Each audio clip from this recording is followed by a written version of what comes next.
New York city, जो आज ऊंची ऊंची इमारतों, गाड़ियों और लाखों करोड़ों लोगों से भरी हुई है, पहले बिल्कुल अलग दिखती थी।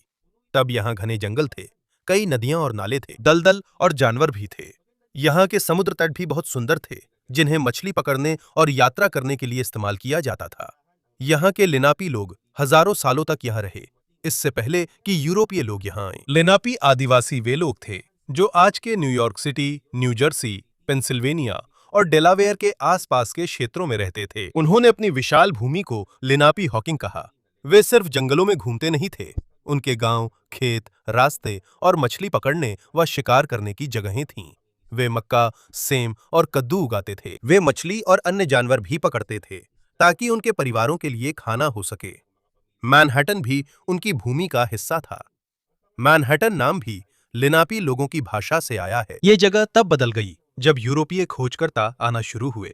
1524 में इतालवी खोजकर्ता जियोवानी दा बेर्राजानो न्यूयॉर्क हार्बर पहुंचे। उन्हें फ्रांस ने एशिया का समुद्री रास्ता खोजने भेजा था, इसलिए वे समुद्र में यात्रा कर रहे थे। यात्रा के दौरान उन्होंने विशाल न्यूयॉर्क हार्बर और आसपास की जमीनें देखीं, लेकिन फ्रांस ने वहां कोई स्थायी निवास या उपनिवेश नहीं बनाया। करीब 100 साल बाद इंग्लैंड के खोजकर्ता हेनरी हडसन आए। हडसन अंग्रेज थे, लेकिन उस समय वे डच ईस्ट इंडिया कंपनी के लिए काम कर रहे थे, जो नीदरलैंड्स की बड़ी व्यापारिक कंपनी थी। 1609 में वे वर्तमान न्यूयॉर्क हार्बर की ओर रवाना हुए। वे एक बड़े नदी में घुसे, जिसे आज हडसन नदी कहा जाता है। उनका उद्देश्य नॉर्थ वेस्ट पैसेज खोजना था, जो अटलांटिक और पैसिफिक महासागर को जोड़ने वाला समुद्री मार्ग है। उन्हें वह मार्ग नहीं मिला जिसकी वे तलाश कर रहे थे, लेकिन उनके समूह ने देखा कि उस जगह व्यापार के लिए अच्छा मौका है, खासकर वहां के आदिवासियों से जानवरों की खाल खरीदने में। इसी वजह से डच लोगों ने व्यापारियों को वहां भेजा और अपने बड़े उपनिवेश का नाम न्यू नीदरलैंड रखा, जिसमें हडसन नदी के आसपास और आज के न्यूयॉर्क, न्यू जर्सी, डेलावेयर व कनेक्टिकट के हिस्से शामिल थे। डच लोगों ने तुरंत कोई बड़ा शहर नहीं बसाया। शुरू में उनकी व्यापारिक चौकियां छोटी ही थीं। उनका मुख्य व्यवसाय फर व्यापार था, खासकर यूरोप में बेचने के लिए बीवर की खाल खरीदना। उस समय बीवर की खाल बहुत कीमती थी, क्योंकि इसका इस्तेमाल महंगे हैट बनाने में होता था।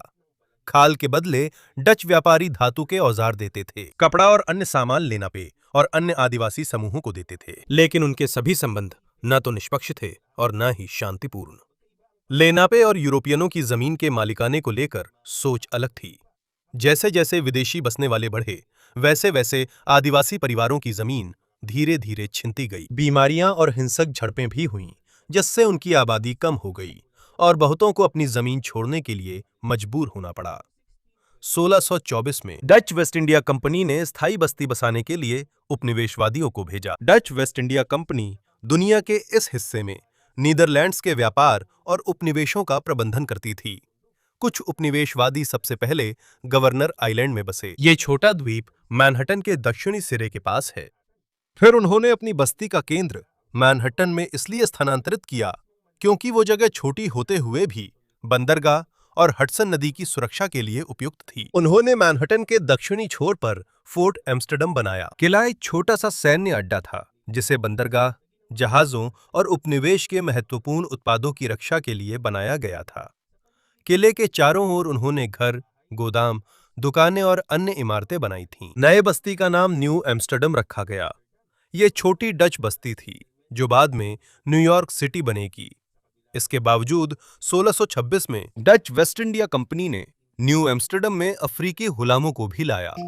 उन्हें जबरदस्ती किला, सड़कें, घर और बस्ती के अन्य हिस्से बनाने के लिए काम कराया गया। उन्होंने जिन सड़कों का निर्माण किया, उनमें एक मूल निवासियों का पुराना रास्ता था, जो बाद में न्यूयॉर्क की प्रसिद्ध ब्रॉडवे बन गई। इसका अर्थ है, इस शहर की नींव सिर्फ डच व्यापारियों ने नहीं, बल्कि उन मूल निवासियों और अफ्रीकी लोगों ने भी रखी, जिनकी जमीन छीनी गई या जिन्हें जबरदस्ती काम कराया गया। शुरुआत में न्यू एम्स्टर्डम छोटा और अव्यवस्थित था। सड़कों पर कीचड़ था, कई घर लकड़ी के बने थे, जानवर खुलेआम घूमते थे और वहां बहुत कम लोग रहते थे। लेकिन इसकी जगह बहुत शानदार थी। ये एक गहरे बंदरगाह के किनारे था, जहां बड़े जहाज आसानी से आ सकते थे। यहां से हडसन नदी तक पहुंचना आसान था, जिससे उत्तर की जमीनों व व्यापारिक चौकियों तक रास्ता खुला। इसी कारण जहाजों की संख्या बढ़ी और सामान और लोग आने लगे। धीरे धीरे ये बस्ती व्यापार का केंद्र बन गई। न्यू एम्स्टर्डम जैसे जैसे बढ़ा और भी देशों ने इसमें दिलचस्पी लेनी शुरू की।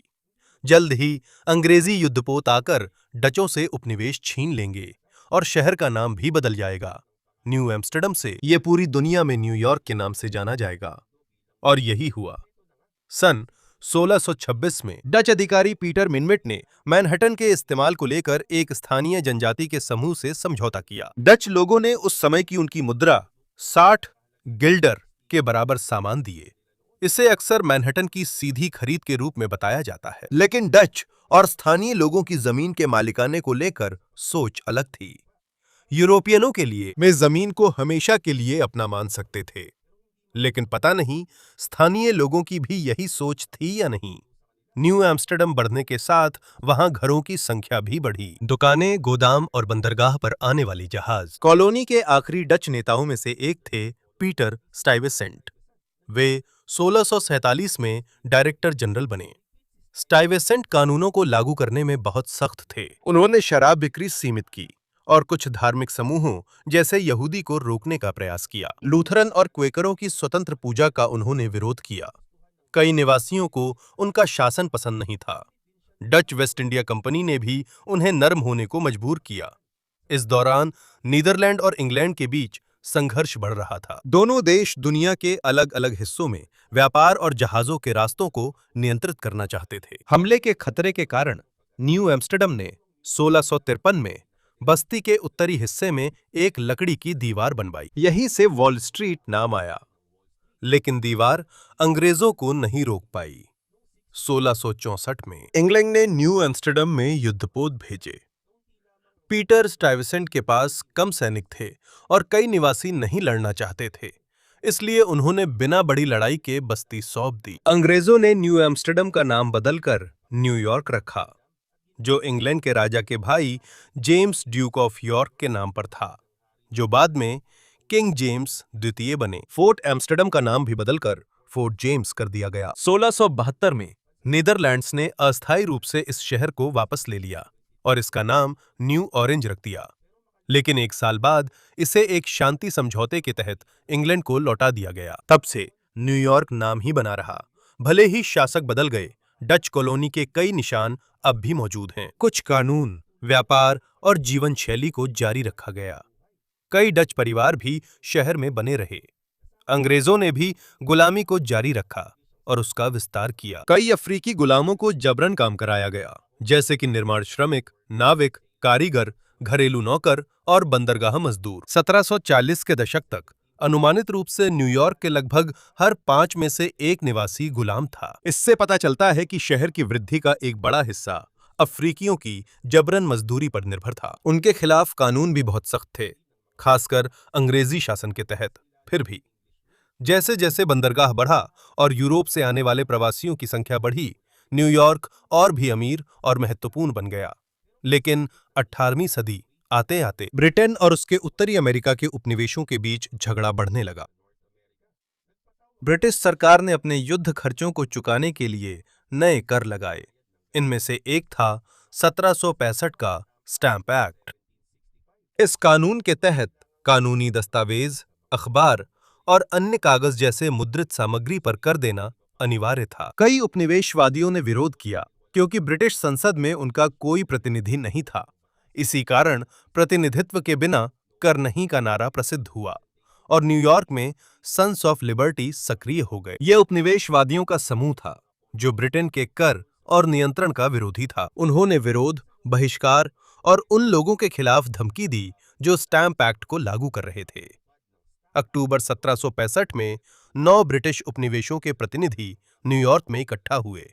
इसे स्टैंप एक्ट कांग्रेस कहा गया। उन्होंने घोषणा की कि जब तक उपनिवेशवादियों का ब्रिटिश संसद में प्रतिनिधि न हो, तब तक कर नहीं लगाया जाना चाहिए।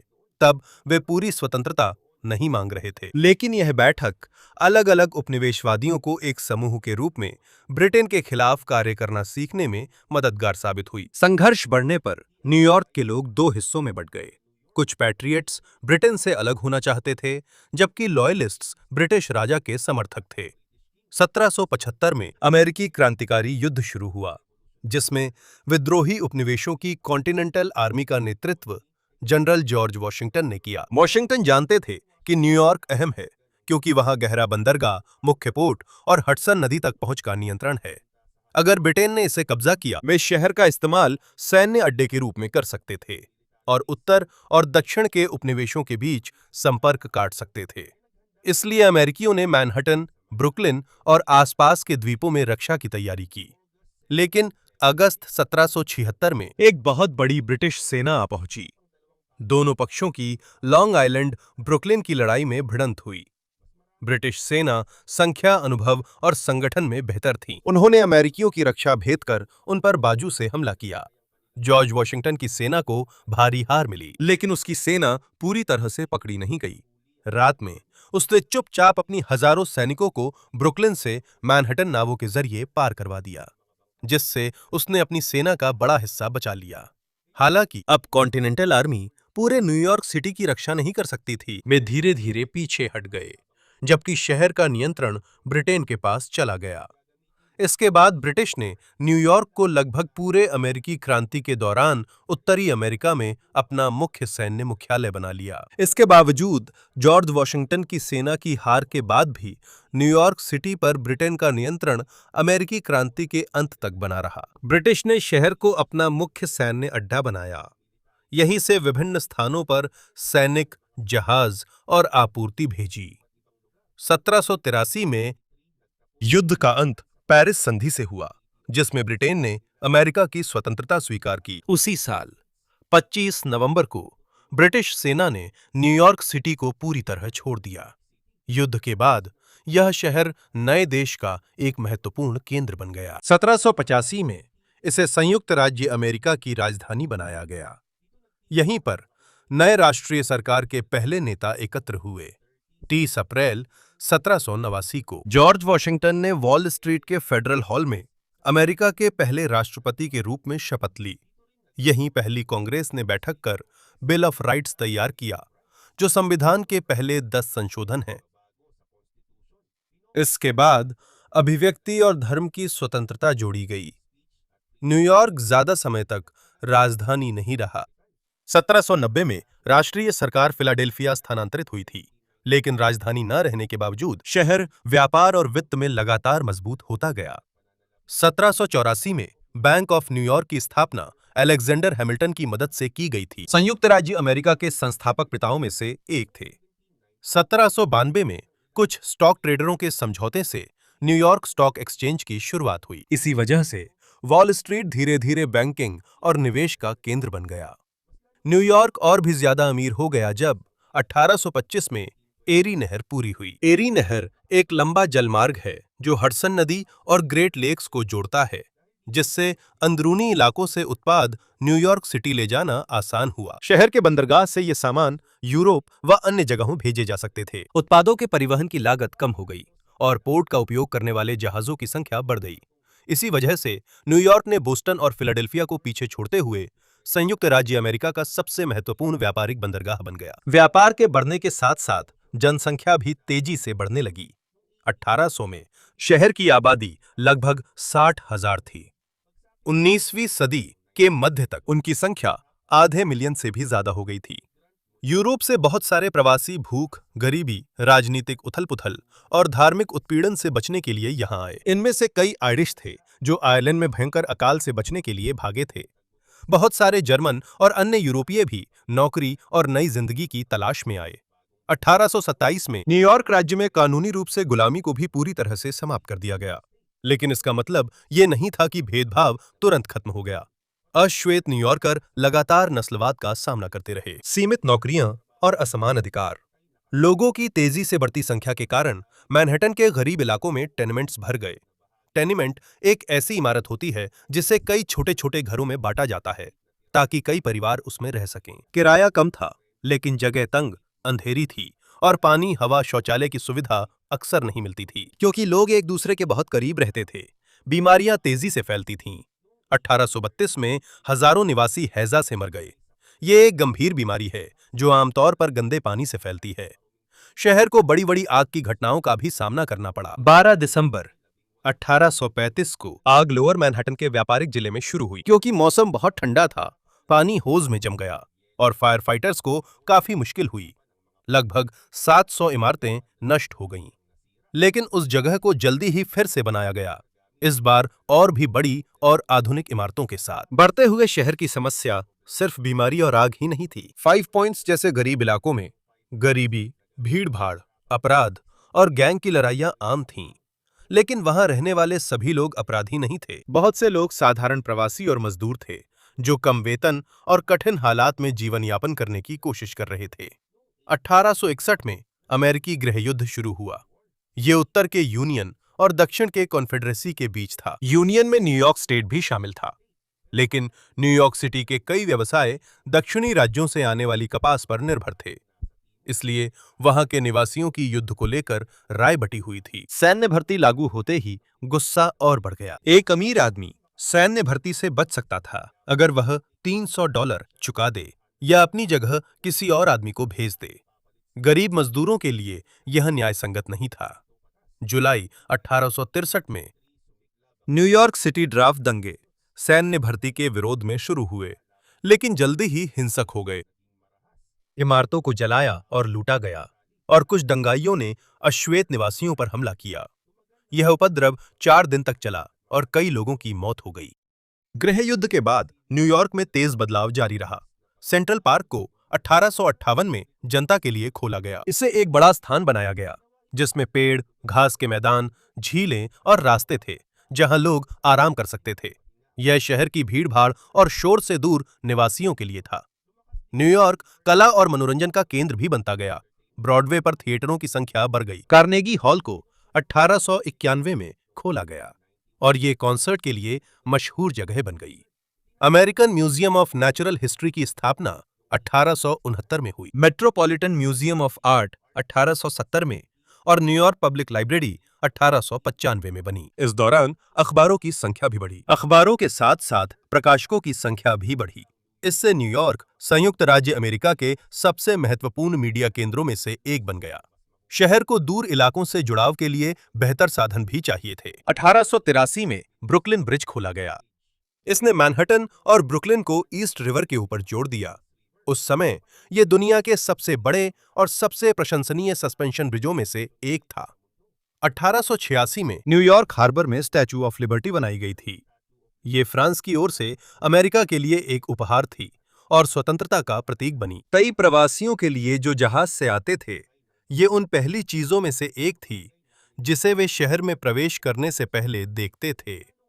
1892 से लाखों प्रवासी एलिस आइलैंड के इमिग्रेशन स्टेशन से गुजरे, जहां उनके दस्तावेज और स्वास्थ्य की जांच के बाद ही अमेरिका में प्रवेश मिलता था। कई लोग न्यूयॉर्क में बस गए और वहां व्यवसाय शुरू किए, फैक्ट्रियों में काम किया, परिवार बसाए और अपनी खुद की खाने की चीजें, भाषा और संस्कृति लेकर आए। लेकिन जैसे जैसे लोग बढ़ते गए, घोड़े, बग्घी और सड़क पर चलने वाली ट्रेनें अब काफी नहीं थीं। इसलिए 1904 में न्यूयॉर्क सिटी की पहली अंडरग्राउंड सबवे लाइन खोली गई। इसने लोअर मैनहट्टन और हार्लेम को जोड़ा और बाद में शहर के दूसरे हिस्सों तक भी फैलाया गया। सबवे की वजह से कामगार और ज्यादा लोग अब तेजी से यात्रा कर सकते थे, जो अपने काम से दूर रहते थे।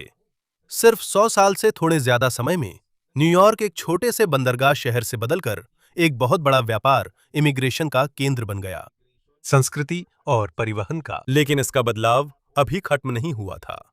अगले दौर में इमारतें ऊंची होने लगेंगी और वह मशहूर स्काईलाइन बनेगी जो पूरी दुनिया में जानी जाती है।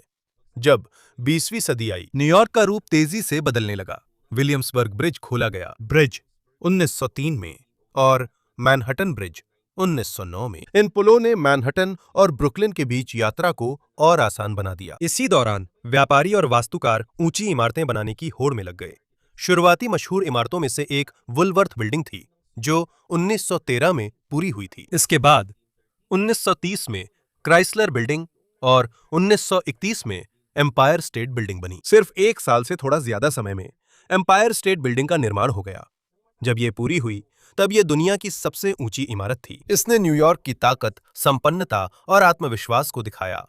लेकिन शहर को मशहूर बनाने वाली सिर्फ ऊंची इमारतें ही नहीं थीं। 1920 के दशक में न्यूयॉर्क जैज, डांस, थिएटर और नाइट लाइफ का भी केंद्र बन गया था। यह निषेध का समय था जब राष्ट्रीय सरकार ने शराब बनाने और बेचने पर प्रतिबंध लगा दिया था। कानून के बावजूद कई गुप्त बार खुले, जिन्हें स्पीकीजी कहा जाता था। यह चुपचाप शराब बिकती थी और साथ में संगीत, नृत्य व अन्य मनोरंजन भी होते थे। हार्लेम पुनर्जागरण बहुत प्रभावशाली था।